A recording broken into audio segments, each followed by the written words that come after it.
How's it going, everybody? This is Rob Novakast back with another video for you guys. And with this episode, or at least this video, we'll be starting us off with a by-episode review of Netflix's Cowboy Bebop.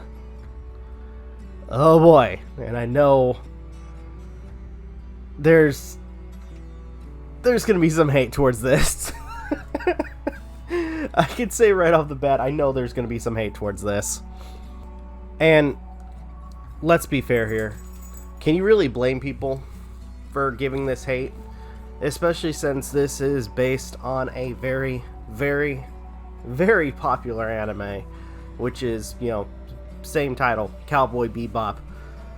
And unfortunately, when it comes down to anime getting a live action representation, a lot of it has been piss poor, to say the least.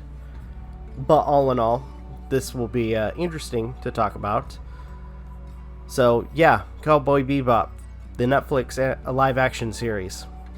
And strangely enough, we also got the animated live action, not anime live action, but anime Cowboy Bebop, I think, released for Netflix around the same time that this came up. I think it might have been a little bit before. But all in all, I guess if anything, to compare and contrast to see which one's better. But all in all, this has its moments. It's not, I will say, when it comes down to the first episode, which is Cowboy Gospel, it's not all bad. And I'm trying to find good things about it. I'm trying to be objective, but unfortunately there's certain things I can't. It's just so stupid.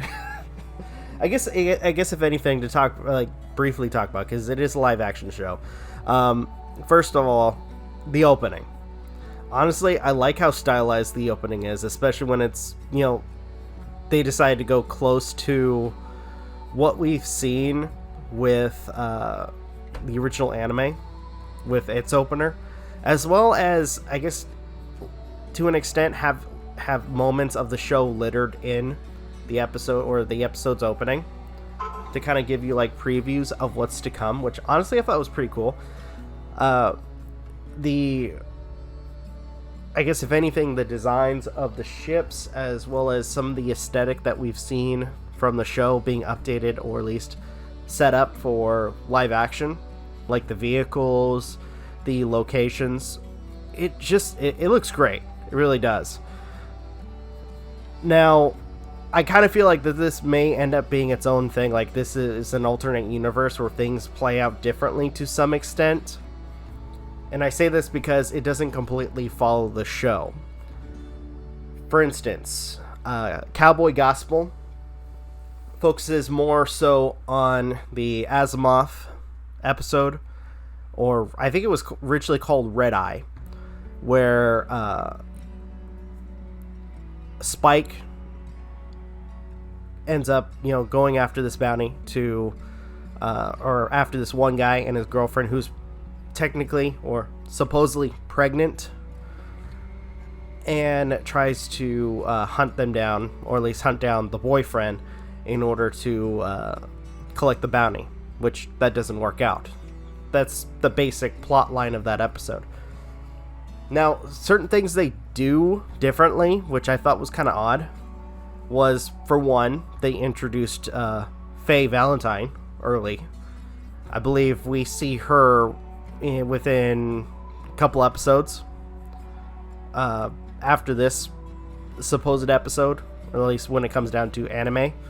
But in the live action, they decided to introduce her really early, which I thought was kind of odd, but whatever, I guess. The episode kind of ends the same way.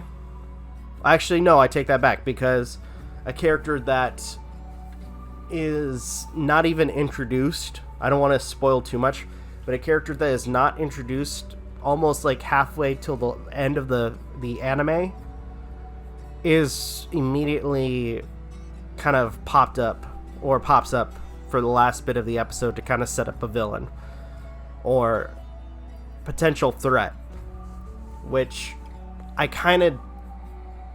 see what they were going with, but at the same time, I kind of felt like that they should have left that open till the very end, especially for newcomers, which I think is something that they did really well with the original anime, was not immediately showing this guy before, if things start getting, really crazy. Just kind of hinting here or there Spike's backstory. I think that would have been way better. But, that's just me.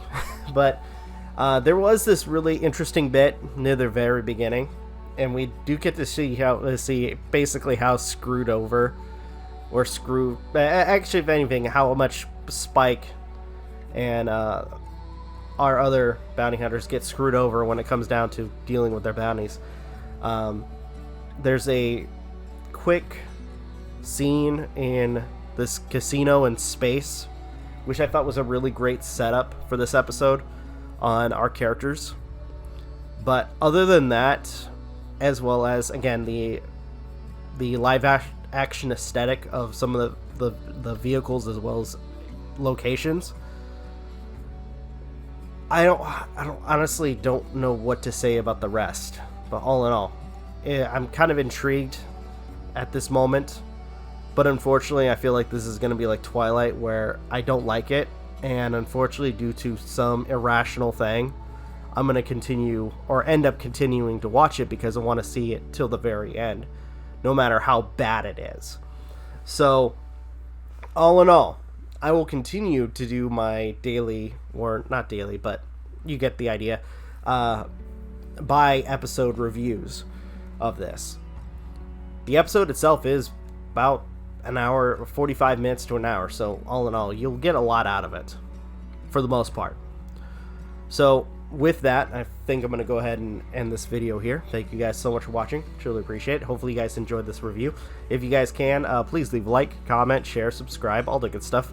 If you guys want to follow us on social media, links are in the description down below, as well as check out our daily content and the weekly podcast. With that being said, this is Rob Novakast signing off. Have a good one, take care, and I will see you guys in the next video.